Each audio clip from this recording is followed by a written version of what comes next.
ሰላም ጤና ይስጥልኝ ውድ ተመልካቾቼ እንዴት ሰነበታችሁ? ዛሬ ደግሞ ስለ ጥርስ ህመም ማስታገሻዎች ባጭሩ ነግራችኋለሁ። ከዛ በፊት ግን ላይክ እና ሼር ማድረጋችሁን አትርሱ እላለሁ። ለፕሮግራሜ አዲስ ከሆናችሁ ሰብስክራይብ ማድረጋችሁን አትርሱ እላለሁ። የጥርስ ህመም በማንኛውም የእድሜ ክልል ውስጥ የሚከሰት በሽታ ሲሆን በተለይ ደግሞ እድሜ እየጨመረ በሚመጣበት ጊዜ እየጨመረ ይመጣል። ለዚህም የተለያዩ ምክንያቶች ይጠቀሳሉ። ሌላው ደግሞ የጥርስ ህመም በተለይ ልክ እንዳሁኑ ክረምት በሚሆንበት ጊዜ ይበልጥ ይቀሰቀሳል ከአየር ሁኔታው ጋር ተያይዞ ማለት ነው። ስለዚህ የጥርስ ህመም በሚከሰትበት ጊዜ ህመሙን ለመቀነስ በቤታችን ውስጥ የተለያዩ የጥርስ ህመም ማስታገሻዎችን መውሰድ የተለመደ ነው።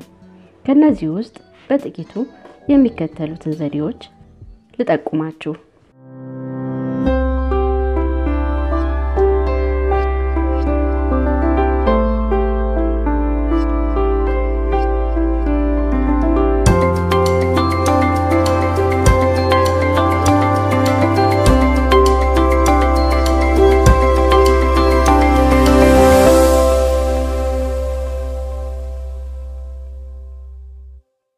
አንደኛ የቅርንፉድ ዘይት ወይም ቅርንፉድ። የአጠቃቀም ሁኔታው ቅርንፉድ በውስጡ የማደንዘዝ ባህሪ ያለው ንጥረ ነገር ስለሆነ የቅርንፉድ ዘይት በንጹህ ጨርቅ ላይ አድርጎ ከ10 እስከ 15 ደቂቃ ህመም በተሰማን ቦታ ላይ ማቆየት ህመሙን እንዲቀንስ ያደርገዋል። የቅርንፉድ ዘይት ካላገኘን ደግሞ ቅርንፉዱን ደቀቅ አድርገን ፈጭተን አንድ ሻይ ማንኪያ ፈሳሽ ዘይት ጋር በመለወስ ወይም በማዋሃድ ንጹህ ጨርቅ ላይ በማድረግ ህመም በሚሰማን ቦታ ላይ ከ10 እስከ 15 ደቂቃ በማቆየት ህመሙን ማስታገስ እንችላለን። ሁለተኛ ጨው ሞቅ ባለ ውሃ በመጉመጥመጥ ህመሙን ማስታገስ ይቻላል።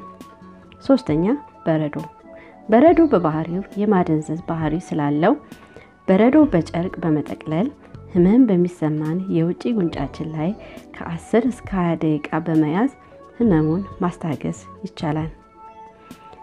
አራተኛ ነጭ ሽንኩርት በባህሪው የማደንዘዝ ባህሪ ስላለው ነጭ ሽንኩርት በደቃቁ ፈጭተን ከደቃቅ ጨው ጋር በመቀላቀል ወይም በማዋሃድ ህመም በሚሰማን ጥርሳችን ላይ በንጹህ ጨርቅ አድርገን ከ5 እስከ 10 ደቂቃ በመያዝ የህመም ስሜቱን እንዲቀንስ ማድረግ ይቻላል። ሌላው የጥርስ ህመም ማስታገሻ በቀጥታ ከፋርማሲ ገዝተን የምንጠቀማቸው መድኃኒቶች ስላሉ እነሱንም መጠቀም ለጊዜው ጠቃሚ ነው ማለት ነው።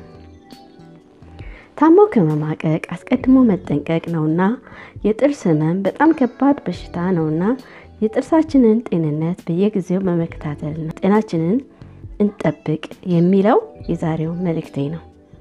ላይክ እና ሼር ማድረጋችሁን አትርሱ። በየጊዜው የምለቃቸውን ቪዲዮዎች እንዲደርሳችሁ የደወል ምልክቷን መጫናችሁን አትርሱ። ወዳችሁና ፈቅዳችሁ ስለምትከታተሉኝና ስለምትሰጡኝ አስተያየት ከልብ አመሰግናለሁ።